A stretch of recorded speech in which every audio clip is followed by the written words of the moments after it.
Hello साथीहरु, नमस्ते सबैजनालाई र स्वागत छ फेरि पनि तपाईहरुलाई मेरो च्यानलमा। र आज कति दिन बादमा फेरि पनि आज भिडियो बनाउँदै छु र म चाहिँ अलिकति बिसन्चो भएको थिएँ र त्यसकारणले गर्दाखेरि भिडियोहरु बनाउन सकिन र आज चाहिँ यसो अलिकति फ्रेश भएको छु, हल्का अलिक जाती फिल हुँदैछ र उठेर चाहिँ घरको सबै कामहरु सकिसकेको छु है। र अब चाहिँ म यतिखेर नानी लिनु जानु आँटेको र के हुने रहेछ म नानी ल्याउँदै तपाईहरुलाई के हुने रहेछ त्यो देखाउने छु र मेरो भिडियो हेर्दै गर्नुस् ल है त साथीहरु। र अब चाहिँ म गए नानी लिनुको लागि र अलिक तल पुगेर भेटौँ है त साथीहरु। चाहिँ अब यो रोडको बाटो तल फेवा बस्ती जाने बाटो जाँदै छु है हिँडेर। र यहाँ चाहिँ अहिले कस्तो जङ्गल थियो है, अहिले हेर्नुस् न कस्तो राम्रो बनाएको छ यहाँनिर। र बाटो चाहिँ रोड चाहिँ सानो छ, हिँड्नुलाई चाहिँ साह्रै मुस्किल पर्छ दुईटा गाडी क्रस हुनलाई चाहिँ। तर पनि आज चाहिँ यही बाटो जानुपर्छ भनेर चाहिँ यसो घुम्दै मेरो देउरानी पनि आकी छिन् कि, अनि घुम्दै जाने रे। थुप्रो वर्ष भयो रे नहिँडेको यो बाटो हिँड्ने रे। यस्तो छ साथीहरु, यो बाटो चाहिँ लिङदिङ जान्छ है, लिङदिङ।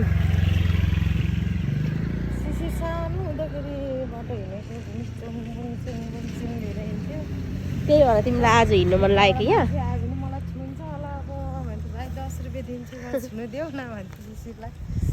माइलोलाई 10 रुपियाँ पैसाको लोभले छुनु पर्ने होला, पैसा गाला सुइदिनु त्यही यादले गरेर आज यो बाटो जुम कि जुम पारिन् र यो बाटो नजाउँ न, मलाई छुन्छ गालामा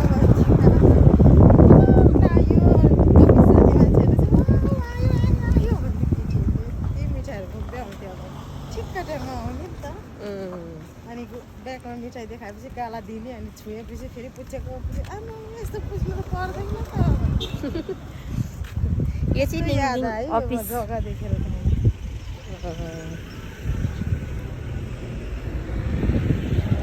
राम्रो छ फेवा बस्तीहरु। क्वार्टरहरू छ। यो गभर्नमेन्ट क्वार्टर हो अफिस। धेरै यादहरू छ नि हो यो बाटो, कस्तो सानो थियो है। तर हामी गाडीबाट चाहिँ यही बाटोबाट आउनुपर्छ। म चाहिँ हमेसा सर्टकट हिँड्थेँ नि त तल सिडीको बाटो, र आज चाहिँ उसलाई यो बाटो जानु मन लाग्यो रे। धेरै घुम्नु पर्छ नि त।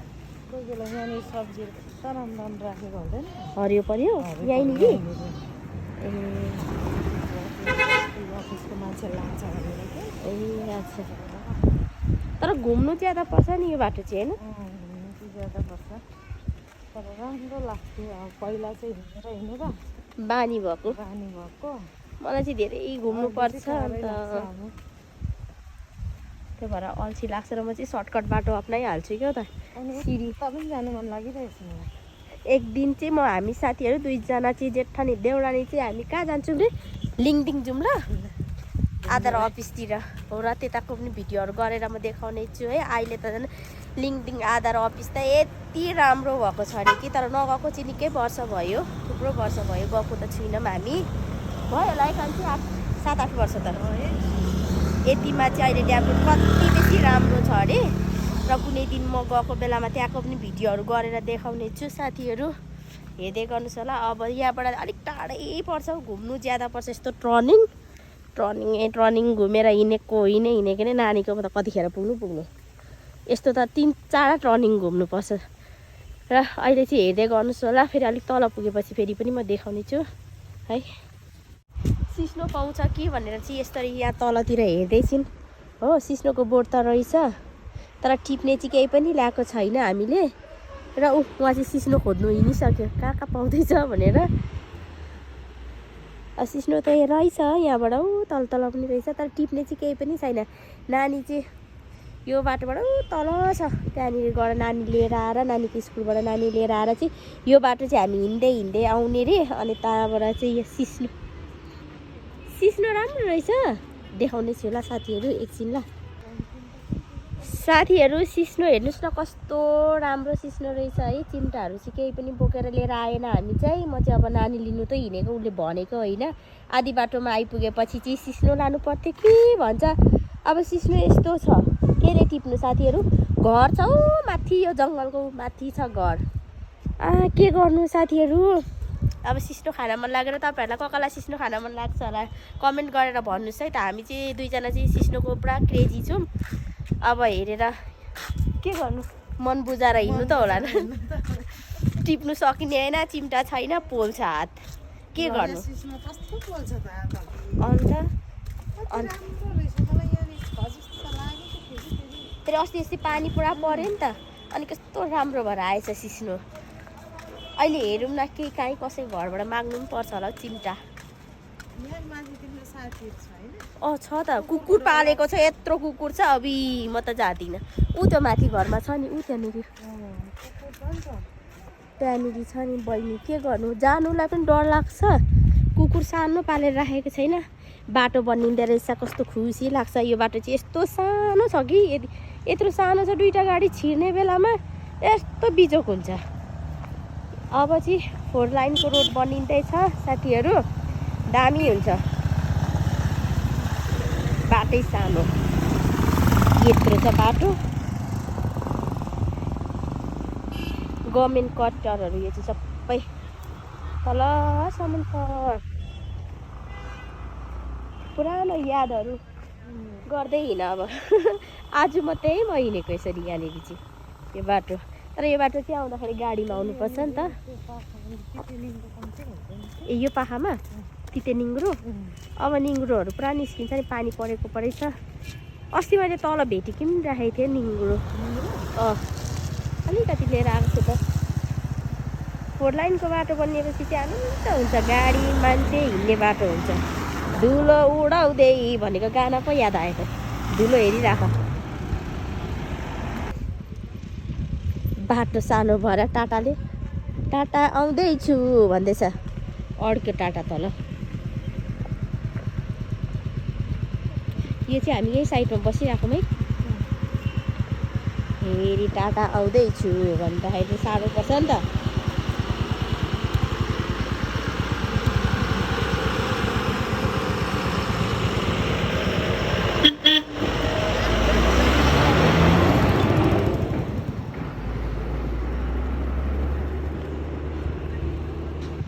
र हामी चाहिँ हिँड्दै धेरै टाढो आइसक्यौँ, धेरै तल पनि आइसक्यौँ है। नानीको स्कुलको छेउछेउ आइपुग्यौँ। अब दुईवटा गाडी हुँदा चाहिँ यस्तो साह्रो पर्छ छिर्नुलाई।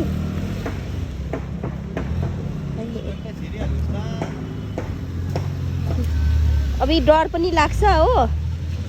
मम्मी कान्छी आऊ।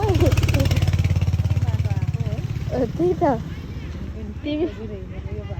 तिमी हिँडेर आउने भन्यौ। यो बाटो पुरानो याद। बाटो सानो, दुईवटा गाडी क्रस गर्दाखेरि त हङ्से उड्छ।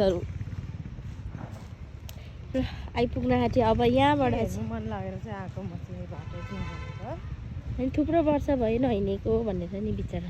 तर बाटो त यहाँ हेर्नु बनिँदैछ नि।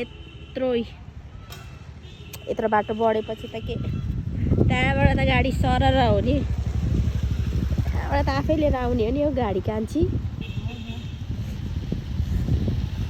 तर यो बाटो सम्झिँदै डर लागेर मरिहाल्छु म। बाटो ठुलो भयो के को डर हो। नानीहरूको सबै छुट्टी भइसकेको छ, म मात्रै। अब यहाँबाट चाहिँ फेरि यता उकालो जानुपर्छ। बेसी भिडियो बनाउँदाखेरि गाडीले ठङ्गै हानिदियो भने फेरि गयो नि। बाटो सानो छ होइन, भन्नु पनि सकिँदैन। पछाडि चाहिँ हेरिराख तिमी। पछाडिबाट आएको चाहिँ हेर्दै गर नि फेरि तिमी। फेरि अगाडि मात्रै हेर्ने र फेरि पछाडिबाट मलाई फङ्गै होला नि। हालत खराब हो नि फेरि साथीहरू।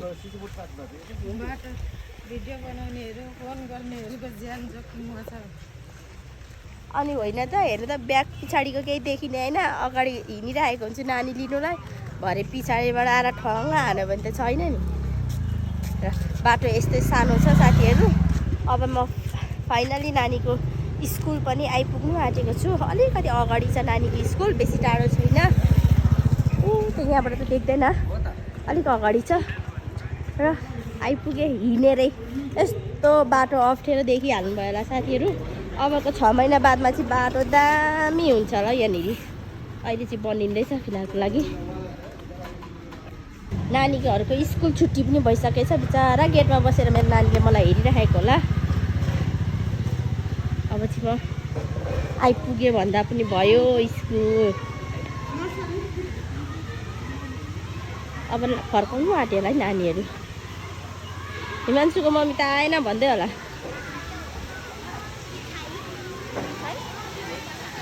फाइनली साथीहरू म नानीको स्कुल पनि आइसकेँ भिन्दै। अब म यहाँबाट नानीलाई निकालेर फेरि जानेछु।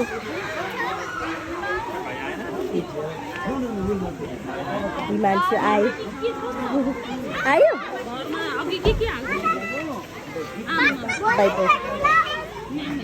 ल ल ल भोलि पनि भेट्यौँ। गाडीमा जाउँ अब। गाडी पाउँछ अब जुन बाटो आएको त्यही बाटो जाउँ न ल। यहाँ हेर न मेरो छोरा कस्तो ज्ञानी छोरा। अब दोकानमा केही खाँदिनँ भनेर ज्ञानी भएको।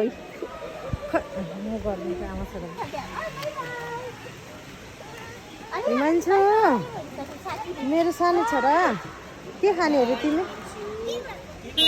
दोकानको केही खाँदिनँ भन्दैछ नि। के भनेको? अबि मेरो छोराले मागेको भन्दै। अरे अनु केही खाने कस्तो ज्ञानी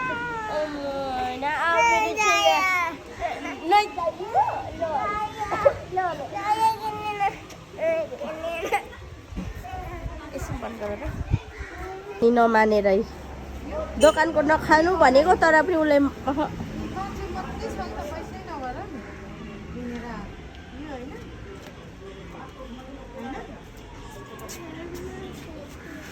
आलु खान्छ अरे। आलु आलु किन्देऊ न। उयो आलु किन्देऊ न। ऊ आलु खान्छ। आलुतिर जाँदैछ। आलु किन्देऊ एउटा।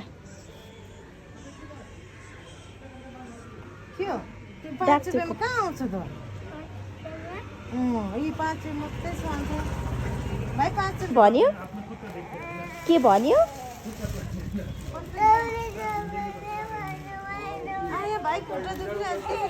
मैले के भने रे अनु?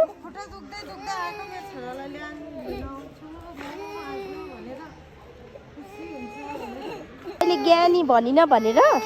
ए मान्छे त मेरो छोरा सबसे बेसी ज्ञानी हो नि। अब रुन्दैन त। अब हेर्नुहोस् त यता हेर्नुहोस् त अनि यता हेर्नुहोस् त। अब रुन्दैन नि मेरो छोरा। मेरो ज्ञानी छोरा है। ज्ञानी छ मेरो जानका मम्मीको ज्ञानी छोरा हो। रुँदैन रहेछ त नि तिम्रो ज्ञानी छोरा त। अनि तिम्रो ज्ञानी छोरा त रुँदैन रहेछ त। त्यही त नि। अनि खोलिदिएकै छैन त अन्त कहाँबाट चाहिँ खान्छ त नि? यस्तो ज्ञानी छोरा। एउटा यसरी निकाले यहाँ फेरि एउटा यहाँ पनि एउटा थुप्रो हुँदो रहेछ नि होइन? हिमांशु मामुलाई पनि देऊ न। कस्तो हुँदो रहेछ खाइ हेर त। अलिक साइडमा आएर गाडी आउँछ। मिठो हुँदो रहेछ? कस्तो हुँदो रहेछ? खै खाइ हेर त। अलिक टोकी हेर त। तिमी टोक न म खान्छु। खोइ मोमो पनि खाऊँ न त। कस्तो मिठो गरी खायो हौ। मिठो हुँदो रहेछ नि त। यसो थुप्रो हुँदो रहेछ त। वाउ ए अझ यहाँ छैन एउटा निकाले यहाँभित्र अझै एउटा छ। ए कस्तो खाले किनिदियो मम्मीले त? कस्तो दामी रहेछ नि यो त। अनि उसलाई मैले चाउमिन बनाएर हालिदिएको होइन अन्त चाउमिन मिठो भएन। अन्त कति चाहिँ मिठाई मात्रै खानेछ हौ। अन्त कोही कोही बेला त दुईजना कालो त्यो फाइनली साथीहरू हाम्रो गाडी पनि आयो र अब हामी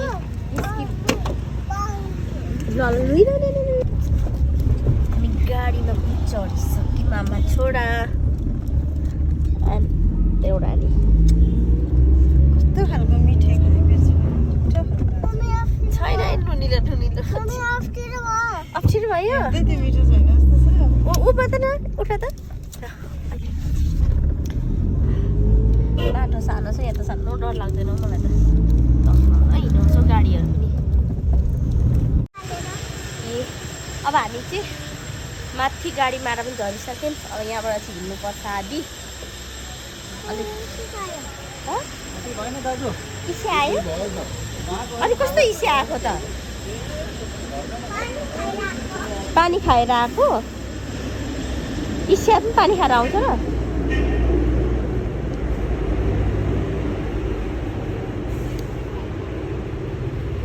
तिमी नआउने अब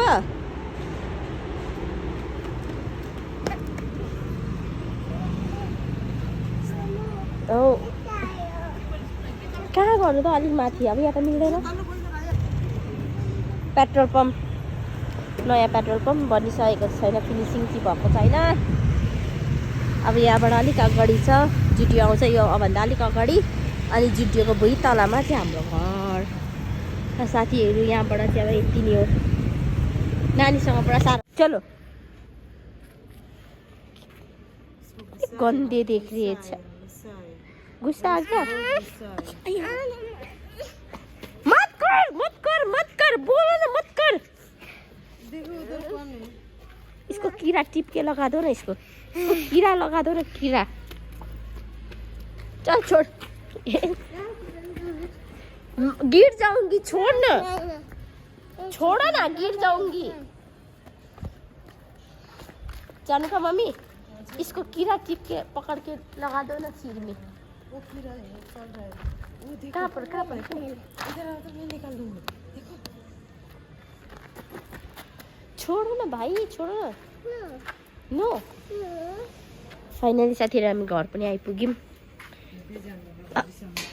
के गर्ने रहेछौँ उटपटङ केही छैन र केही उटपटङ भेट्यो भने चाहिँ दामी हुन्थ्यो साथीहरु अब बेलुका पनि भयो है र यतिखेर चाहिँ अब म नानीहरूलाई ट्युसन पठाउँदैछु स्कुलबाट दुवैजना नानीहरू आइसकेको छ र खानपिन खाएर चाहिँ हामी अब मेरो दुईटा नानी चाहिँ अब ट्युसन जानु आँटेको छ है र अब म चाहिँ चिया बनाउँदैछु र चिया चाहिँ यो पाकेर रेडी गरेर चाहिँ यसमा हालेर नानीहरूसँगै पठाइदिने छु र ट्युसन गरेर राम्रो पढ्नु ल एबिसिडीहरू राम्रो पढ्नुस् ल ल कख गग पढ्नु ल र अब ठुलो नानीहरू पनि दुवैजना जाँदैछ ट्युसन है साथीहरू र अब म चाहिँ एकछिनको लागि चाहिँ दोकान जानेछु सौदाहरू गर्नुको लागि यसो बेलुका सब्जीहरू के कस्तो हुने रहेछ त्यो पनि लिएर आउनेछु र म यिनीहरूसँगै निस्किन्छु र भिडियो हेर्दै गर्नुहोस् है त साथीहरू ल साथीहरू अब चाहिँ हामी बेलुकाको खानापिनाहरू बनाउँदैछु है र अब बेलुका खानापिनाको मेलोमेसो रेडी गरिसकेको छु तर यो चाहिँ भोलि बिहानको लागि यो फर्सी चाहिँ माछा ल्याएको छु है साथीहरू यो माछा चाहिँ धुइधाइ गरेर राखेको छु र लो पनि बनाउने है र यो माछा पनि बनाउने यो चाहिँ भोलि बिहानको लागि फर्सी र मेरो नानीहरू पनि ट्युसनबाट आइसकेको छ तिनैजना आइसकेको छ ठुलो नानी उता उहाँ देउरानी चाहिँ बनाउनुको लागि तर्खर रेडी गर्दैछ सानो नानी आफ्नै तालमा र अब चाहिँ हामी त्यही हो साथीहरू बेलुकाको खानापिनाहरू बनाउने साथीहरू मैले अलमोस्ट अब मेरो खाना पनि रेडी हुँदैछ है र मैले माछा पनि यहाँ फ्राई गर्दैछु र यहाँ हेर्न सक्नुहुनेछ यो रह्यो माछा फ्राई यहाँनिर हुँदैछ है यो रह्यो ग्रेभी माछाको लागि अब यसमा चाहिँ पानी हाल्छु र हल्का बोइल गरेर निकाल्छु र मेरो अलमोस्ट माछा पनि यहाँ फ्राई हुँदैछ र यो रह्यो लो माछाको लो हो यो पनि मेरो रेडी भइसकेको छ र आज चाहिँ यस्तै छ साथीहरू मेरो दिनभरिको ब्लग मेरो यस्तै छ तपाईँहरूलाई के कस्तो लाग्यो है अवश्य पनि राम्रो लाग्यो भने like comment share and subscribe पनि गरिदिनुहोस् होला र तपाईँहरूले यसरी नै सधैँ माया दिइराख्नु होला र रमा भ्लगलाई पनि है अलिक माया सपोर्ट देखाइदिइराख्नु भएको छ र यसरी माया दिइराख्नु होला र आजको मेरो भिडियो चाहिँ यति नै छ बाई बाई गुड नाइट फेरि नेक्स्ट भिडियोमा भेटौँ है त साथीहरू।